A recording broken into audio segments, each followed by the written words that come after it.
අද දවසේදී මගේ මේ ඉස්සරහින් ඉන්න මොනු ටික දැක්කහම අපි කවුරුත් ආදරයෙන් මේ මොහොතේදී ශ්‍රී ලංකේ සිනමාව ඉහළට ඔසවා තබන්නට හැකියාවක් ඇති හේමන්ත රණසිංහ, තරින්දි ප්‍රනාන්දු, සේමිනී ඉද්දමල්ගොඩ, ශාම්, දිනාරා ප්‍රමුඛ මේ සියලු පිරිවර මල්කාන්ති ඒ වගේමයි සංගීතා අපි ඔබ සියලු දෙනාව ඉතාමත් ආදරය කරන ශිල්පීන් ඔබගේ දායකත්වය තුළින් අප දන්නවා සිනමාවක් කොතරම් හොඳ පිටපත් තිබුණත් කොතරම් හොඳ කතා වස්තුන් අපේ අතර තිබුණත් ඒවට ගැළපෙන චරිත වලට ඒ හරිය ශිල්පීන් තෝරගත්තේ නැත්නම් ඒ සිනමාපට දාපු තැනම ලොප් වෙනවා. ඒක තමයි ඇත්ත කතාව.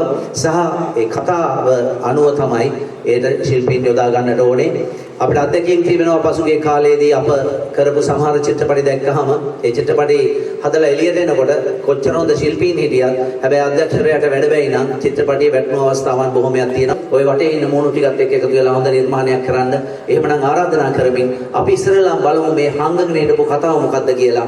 මොකද පෞද්ගලික කාලේ මේ විදිහටම පටන් ගත්ත චිත්‍රපටි සමහර දේවල් අපිට නවත්තන්න උනා මැදින්. ඒකට හේතුව ඒ ප්‍රොඩක්ෂන් එක ගන්න අපි කතා කරොත් මේ ප්‍රොඩක්ෂන් එකට තියෙන සැලකිල්ල පටන් ගද්දි තියෙන සැලකිල්ලට වඩා අඩු වෙනවා වැඩේ කරගෙන යනකොට. ඉතින් ඒක නිසා මම ඒක අපි සියලු දෙනාම තම තමන්ට දාගන්න ඕන ස්වයංවරයක් හැටියට මම විශ්වාස කරන්නේ අපි සියලු දෙනා මේ ආයෝජකයන්ට රැක ගන්න ඕනේ මේ ශේෂ්ත්‍ර ඉදිරියට ගෙනියන්න නම්. ඒක නිසා හැල්මේ චිත්‍රපටි කරගෙන යන එක නෙමෙයි වැඩේ, කරන එක හරියට කරන්න. ඒක නිසා ඉසුරුටත් ඒ සම්බන්ධයෙන් අත්දැකීම් තියෙන නිසා මීට කලින් චිත්‍රපටයක් කරලා තියෙන නිසා මම හිතනවා ඉසුරුට ඒක හොඳට තේරෙනවා මේ චිත්‍රපටයේදී ඒ සැලැස්ම ගැන කතා කරනකොට ඉසුරුට ඒ විෂන් එකක් තියෙනවා කියන එක අපි සියලු දෙනාටම තේරුණා. ඉතින් ඒක නිසා මමත් මේ වැඩ කටයුත්තට එකඟ වුණා.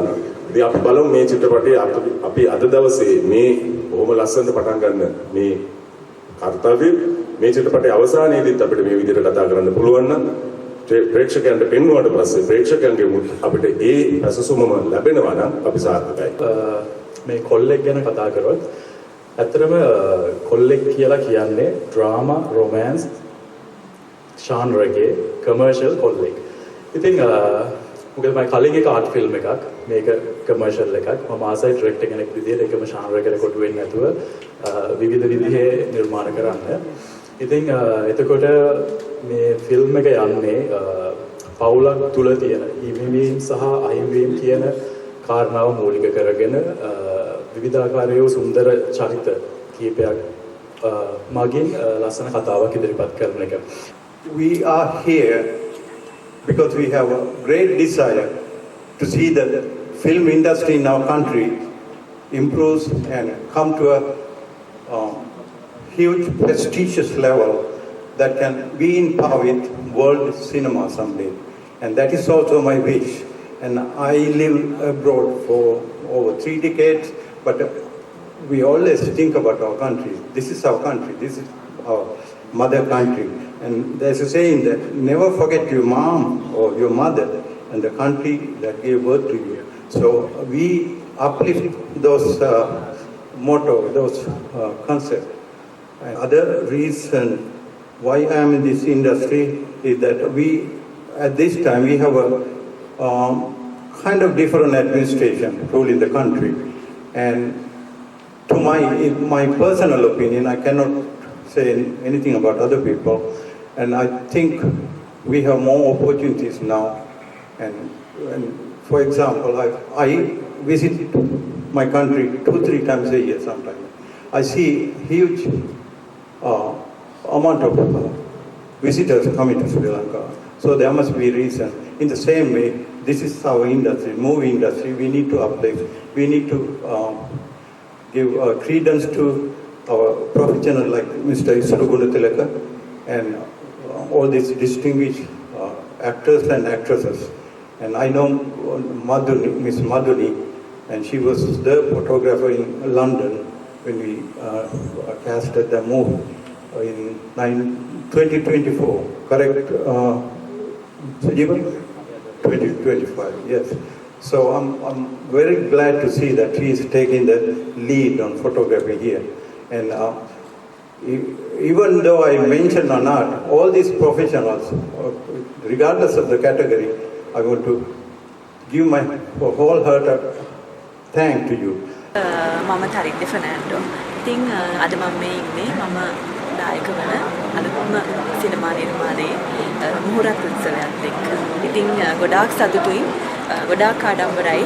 මොකද මම කීප වතාවක්ම කිව්වා ටෙලිනාට්‍ය ශාස්ත්‍රයේ මගේ රසික රසිකාවයන් බොහෝමයක් ඉන්නවා. ඔවුන්ගේ ආදරෙත් එක්ක මම මගේ ඊළඟ පියවර සිනමාව කියලා මම මතක් කරා. එක දිගටම හීනමැව්වා කතා කරා. ඉතින් මේ අවුරුද්දේ ඒක කෙමෙන් සැබෑ වෙගෙන එනවා. ඉතින් ගොඩක් ලොකු සතුටක් තියෙනවා. ඉතින් මම හරිම ආශිර්වාදිතයි සිනමාවට පිවිසෙන ලැබීම ගැන. ඉතින් මේ අලුත් මූවි එකේ නාම එළිදැක්වීම තමයි අද සිද්ධ වුණේ. ඉතින් කොල්ලෙක් තමයි මේ සිනමා නිර්මාණයේ නම. ඉසුරු ගුණතිලක තමයි අධ්‍යක්ෂකවරයා. ඉතින් ඉසුරු මම හිතන්නේ මේ දෙවෙනි සිනමා නිර්මාණය ඔහු මීට කලින් ශේෂ කියන සිනමා නිර්මාණය කරලා තිබුණා. ඉතින් ඒකත් ඉදිරියේදී එළිදැක්වීමට නියමිතයි. ඉතින් හරිම සතුටුයි මොකද මේ කොල්ලෙක් කියන ක්‍රූ එකම 90ක් මම පළවෙනි වතාවට වැඩ කරන්න හම්බ වෙච්ච අය, ගොඩ ගැහිච්ච අය. ඉතින් හරිම නැවුම් මිනිසුන් සමග නැවුම් වැඩක් කරන්න හරිම ආසාවෙන් බලාපොරොත්තු වෙමින් ඉන්නවා. ඒ වගේම විශේෂයෙන්ම මේකේ DOP මදුනි. ඉතින් ඇයත් සමගත් මම වැඩ කරන්නේ ප්‍රථම වතාවට. ඒ වගේම හොඳ ක්‍රූ එකක් සහ හොඳ කාස්ට් එකක් ඉන්නවා. විශේෂයෙන්ම මතක් කරන්න ඕනේ අපේ ලංකාවේ සිනමාවේ තරුණ පරපුරේ තරුව තමයි හේමල් අයියා. ඉතින් හේමල් අයියත් මේ සිනමා නිර්මාණයට සම්බන්ධ වෙනවා. ඉතින් ඔහුත් සමග රඟපාන ලැබීම මම ලද විශාල භාග්‍යයක්. මොකද හරිම ආසාවෙන් බලාපොරොත්තු වෙමින් හිටියා ඔහුත් සමග සිනමා නිර්මාණයකට දායක වෙන්න. ඉතින් ඒ හීනෙත් ළඟම හැදා වෙනවා. අද මේ අපි ඇවිල්ලා ඉන්නේ මුහුරත් තුලලකට නේද? ඔයාලා බලන්න මොකද්ද මේ කියලා. අලුත් චිත්‍රපටයක් කොල්ලෙක් කියන අලුත්ම ෆිල්ම් එකක්. අපි ටිකක් නම ඇහුවොත් ටිකක් අමුතු නමක් නේද? හැබැයි ඉතින් අමුතු නමක් වගේම තමයි අමුතු කතාවක්, ලස්සන කතාවක්, අලුත් පරම්පරාවට එන අලුත් කතාවක්. ඉසුරු තමයි මේකේ ඩිරෙක්ටර්. ඉතින් එයා තමයි මට මේ චරිතයට ආරාධනා කරේ. ඉතින් thank you so much ඉසුරු. ඒ වගේම තමයි අපේ නළු නිලියෝ හැමෝම දක්ෂයි. ඉතාමත් දක්ෂ නළු නිලියෝ ඉන්නේ. ඒ වගේම තමයි ඉසුරු ගැනත් කියන්න ඕනේ. ඉසුරු ඉතාම දක්ෂ අධ්‍යක්ෂකවරයෙක්. ඉතින් මම ආසාවෙන් බලාගෙන ඉන්නවා මේ චරිතයට ඉතාමත් සාධාරණයක් කරන්න. ඉතින් අපි බලමු කොල්ලෙක් එළියට එන්නේ කොහොමද කියලා. හලෝ මම දිනාර පුංචිහේවා. අද අපි ඇවිල්ලා ඉන්නේ කොල්ලෙක් කියන චිත්‍රපටයේ මුහුරත් උත්සවයට. මම මේ චිත්‍රපටයේ එක් ප්‍රධාන චරිතයක් නිරූපණය කරනවා. ඇත්තටම අභියෝගාත්මක චරිතයක්. මම හිතන්නේ ලස්සන ගැහැණු ළමෙක්ගේ චරිතයක්. ඉතින් මගේ රංගන ජීවිතයේ වෙනස් දෙයක් කරන්න පුළුවන් තවත් අවස්ථාවක්. ඉසුරු ගුණතිලක කියන්නේ මතනේ මම කලින් කිව්වා වගේ හොඳ විෂන් එකක් තියෙන ඩිරෙක්ටර් කෙනෙක්. ඉතින් I'm excited මේ ගමන යන්න. ඒ වගේම ටීම් එකට හොඳ එනර්ජි එකක්, මම හොඳ සහයෝගයක් තියෙනවා. ඉතින් මේ ලස්සන වැඩක් වෙයි කියලා බලාපොරොත්තු වෙනවා. ඉසුරු ගුණතිලක කොල්ලෙක් හදන්න යනවා. ඉතින් ඔයගොල්ලෝ බය වෙලා ඇති නේද? ඉසුරු තනියෙන් බෑනේ එක කරන්න.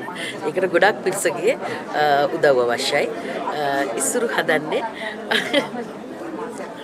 ඒ කොල්ල තමයි දැන් ඒ හොරෙන් බලලා ගියේ. ඉතින් හොඳ කොල්ලෙක් හදන්න අපිට ලොකු පිරිසකගේ දායකත්වය අවශ්‍යයි. ලස්සන චිත්‍රපටයක් වෙයි කියලා මම විශ්වාස කරනවා. හේමල් රණසිංහ අපේ නව පරපුරේ වීරයා, අපේ කෙල්ලන්ගේ කොල්ලන්ගේ වීරයා, මේ චිත්‍රපටයේ ප්‍රධාන නළුවා තරින්දි ඇතුළු තව දක්ෂතම පිරිසක් මේ නිර්මාණය තුළ ඉන්නවා. හැමෝටම සුබ පතනවා, මුළු ටීම් එකටම සුබ පතනවා. හොඳ කොල්ලෙක් හදන්න ඉසුරු ගුණතිලක කියන කොල්ලාට හොඳ කොල්ලෙක් හදන්න ලැබුවා කියලා.